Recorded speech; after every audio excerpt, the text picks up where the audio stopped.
Saudi अरब के पास भी है परमाणु हथियार। क्या है अमेरिका कनाडा की ब्रिज कंट्रोवर्सी? ईरान में राष्ट्रपति ने मानी अपनी गलती।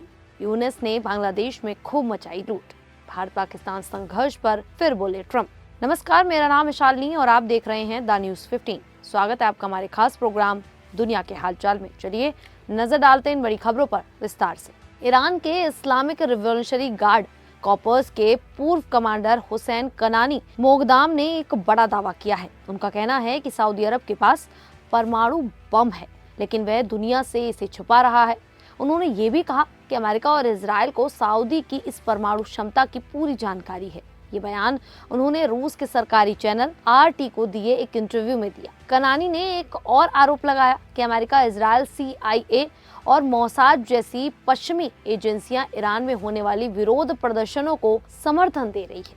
उनके मुताबिक इन प्रदर्शनों का मकसद सिर्फ सरकार बदलना नहीं, बल्कि ईरान को कमजोर करना है। मध्य पूर्व में पिछले कुछ महीनों से तनाव लगातार बढ़ रहा है। अमेरिका ने ईरान के परमाणु कार्यक्रम और मिसाइल गतिविधियों को लेकर सख्त रुख अपनाया है और क्षेत्र में अपना युद्धपोत भी भेजा है। वहीं ईरान ने अपनी मिसाइल ताकत बढ़ाने और कड़ा रुख अपनाने की बात कही है। ईरान का कहना है कि उसका परमाणु कार्यक्रम केवल शांतिपूर्ण उद्देश्य के लिए है। सऊदी अरब ने इन आरोपों पर अभी तक कोई आधिकारिक बयान नहीं दिया है। क्षेत्र में हालात तनावपूर्ण बने हुए हैं।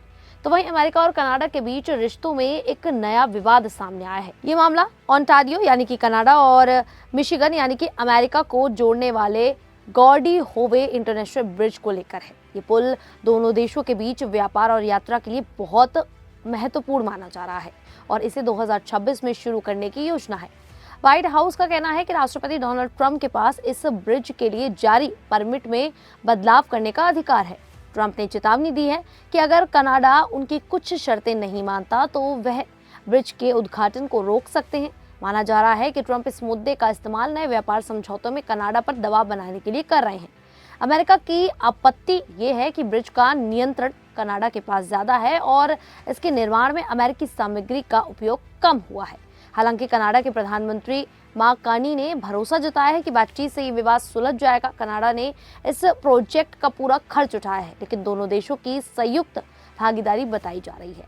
ये ब्रिज बनने से व्यापार तेज होगा और सीमा पर ट्रैफिक की समस्या कम होगी। फिलहाल दोनों देशों के बीच बातचीत जारी है।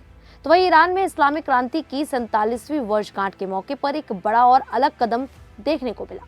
राष्ट्रपति मसूद पेजिशकियान ने हाल के प्रदर्शनों में मारे गए लोगों के परिवारों से सार्वजनिक रूप से माफी मांगी। उन्होंने कहा कि सरकार अपनी जनता के सामने शर्मिंदा है और हालात को बेहतर बनाने की कोशिश करेगी। पिछले महीने ईरान में बड़े पैमाने पर विरोध प्रदर्शन हुए थे। हजारों लोग सड़कों पर उतरे थे, जिसके बाद सुरक्षा बलों ने सख्त कार्रवाई की। रिपोर्ट्स में कई लोगों के मारे जाने और बड़ी संख्या में गिरफ्तारियों की बात सामने आई। हालांकि सरकार ने आधिकारिक संख्या नहीं बताई। इसी दौरान देश में क्रांति दिवस पर सरकारी रैलियां भी निकाली गई।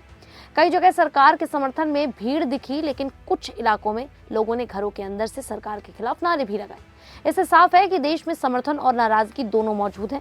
दूसरी ओर अमेरिका और ईरान के बीच तनाव भी बढ़ रहा है। अमेरिका ने मध्य पूर्व में अपने युद्धपोत और सैन्य ताकत बढ़ाई है। वहीं ईरान का कहना है कि वे बातचीत के लिए तैयार है, लेकिन अमेरिका पर पूरी तरह भरोसा नहीं करता। हालात अभी भी संवेदनशील बने हुए हैं। तो वहीं बांग्लादेश में मोहम्मद यूनुस की अंतरिम सरकार को लेकर भ्रष्टाचार के आरोपों पर नई रिपोर्ट सामने आई है।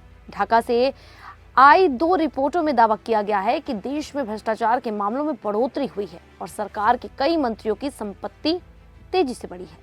ग्लोबल ट्रांसपेरेंसी की रिपोर्ट के अनुसार 2025 में बांग्लादेश दुनिया के सबसे भ्रष्ट देशों की सूची में 13वें स्थान पर पहुंच गया है।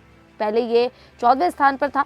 इसका मतलब है कि देश में भ्रष्टाचार की स्थिति और खराब हुई है। दूसरी रिपोर्ट बांग्लादेश की सरकार की ओर से जारी की गई है। इसमें बताया गया है कि अंतरिम सरकार के 18 मंत्रियों की संपत्ति में बढ़ोतरी हुई है। हालांकि सरकार ने ये नहीं बताया कि उनकी संपत्ति कैसे बढ़ी।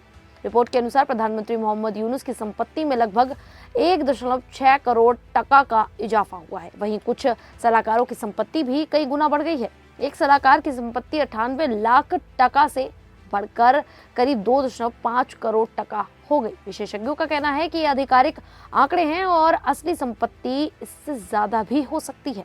इन रिपोर्टों के बाद सरकार की पारदर्शिता पर सवाल उठने लगे हैं। तो वहीं अमेरिकी राष्ट्रपति डोनाल्ड ट्रंप ने वॉशिंगटन DC में दिए एक इंटरव्यू में बड़ा दावा किया है। उन्होंने कहा कि कि अपने कार्यकाल के दौरान उन्होंने कुल 8 युद्ध रुकवाए।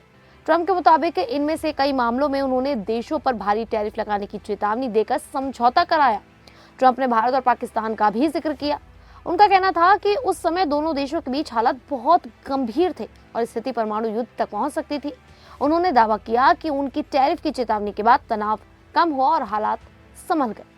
ट्रंप ने यह भी कहा कि पाकिस्तान के नेतृत्व ने उनकी भूमिका की सराहना की। इसके अलावा ट्रंप ने अजरबैजान और आर्मेनिया के बीच लंबे समय से चल रहे विवाद को भी सुलझाने का श्रेय लिया।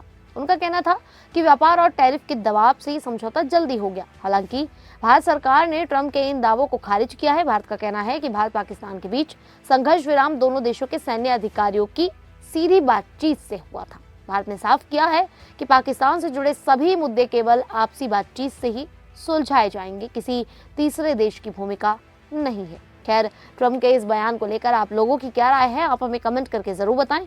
अभी के लिए इतना ही, फिर हाजिर होंगे ऐसी ही देश और दुनिया से जुड़ी बड़ी खबरों के साथ। तब तक के लिए देखते रहिए द न्यूज़ 15।